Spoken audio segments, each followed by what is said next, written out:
Almost ওস্তাদই বলা যায়, গুরুই বলা যায়। আইয়ুব বাচ্চু ছিলেন। ও তো খুব ওর নিজের দুঃখ কষ্ট কাউকে কখনো বলতো না। ও সবসময় হাসি খুশি থাকতো, সবসময়। জুয়েল ভাইয়ের সাথে আপনার একটি ভালো সম্পর্ক, একদম পারিবারিক সম্পর্ক ছিল। একজন মানুষ হিসেবে কেমন দেখেছেন ওনাকে আসলে? মানে জুয়েল একটি আসলে ওর নামের মতোই বলতে হয়। সবচেয়ে বড় কথা, প্রচণ্ড ওয়েল বিহেভড। অনেক শিল্পী হতে গেলে যে ধরনের গুণাবলী একজন মানুষের থাকা দরকার, যে বিশেষ করে জুয়েলের অলমোস্ট ওস্তাদই বলা যায়, গুরুই বলা যায়। আইয়ুব বাচ্চু ছিলেন। তো জুয়েলের সাথে আমার প্রায় 6-7 বছর আমরা একসাথে কাজ করেছি। অসম্ভব ভদ্র একটা ছেলে, বিনয়ী। ও যে মাপের শিল্পী ছিল, সেই জায়গা থেকে আমি বলবো অসম্ভব বিনয়ী একটা ছেলে ছিল। গানের জন্য গান অন্তঃপ্রাণ ছিল, এবং সে একাধারে খুব ভালো ক্যামেরাম্যান ছিল। সব কিছু মিলিয়েই জুয়েল আজকে সকালে যখন শুনেছি, গতকালকে ফোন করেছিলাম, বলল যে একটু বেটার অবস্থায় ফিল করছে। আমরা আশা করলাম যে ফিরেই আসবে, কারণ অনেক দিন ধরে অনেক জায়গায় বিভিন্ন দেশেও সে ট্রিটমেন্ট করিয়েছে, স্ট্রাগল করছে। কিন্তু সকালবেলা শোনার পরে আর মনে হলো যে আর কত ফাইট করবে, ব্যাপারটা এরকম হয়েছে আর কি। আমি শুধু একটা কথা বলবো যে জুয়েলের আমার জানা মতে জুয়েল যাদের সাথে মিশেছে, যাদের সাথে কাজ করেছে, সবাই ওকে প্রচণ্ড ভালোবাসত।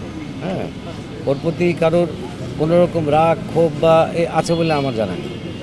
সো মানুষের দোয়া, আমাদের দোয়া থাকবে। জুয়েল, শাফিন ভাই, ওনারা তো শিল্পী মানুষ, শিল্পীদেরকে সবাই ভালোবাসে, সবাই দোয়া করে, এবং মানুষের দোয়ায় ভালোবাসায় তারা যেখানে আছে তারা যেন ভালো থাকে।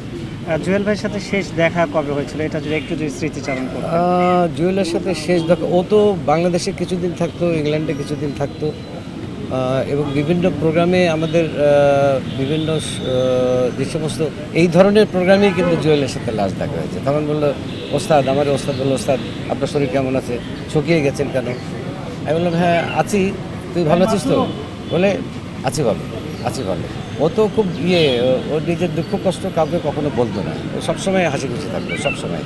ওকে দিকে বোঝার উপায় ছিল না যে ওর ডিজিজ নিয়ে এত কষ্ট করতেছে, দেখে বোঝার উপায় নেই। অলওয়েজ হাসি খুশি ছিল।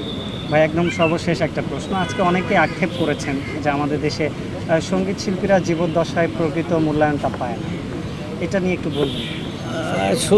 শুধু সঙ্গীত শিল্পী কেন, শিল্পীরাই অ্যাজ এ হোল আমি বলবো শিল্পীদের মূল্যায়ন মরে যাওয়ার পরে হয়। বেসিক্যালি মরে যাওয়ার পরে সমস্ত তখন নানান ধরনের অনুষ্ঠান, নানান ধরনের স্মৃতিচারণের মধ্যেই আমরা সীমাবদ্ধ। এটা হওয়া উচিত না। তারপরেও তো একটা কথা বলবো যে প্রতি বছর বিভিন্ন যে রাষ্ট্রীয়ভাবে যে সমস্ত পদক দেওয়া হয়, সেগুলোতে আমাদের অত্যন্ত জ্ঞানীগুণী মানুষদের তো ইনক্লুড করা হয়, কিন্তু আমার মনে হয় বিষয়টাকে নিয়ে আরেকটু গুরুত্ব দেওয়া উচিত।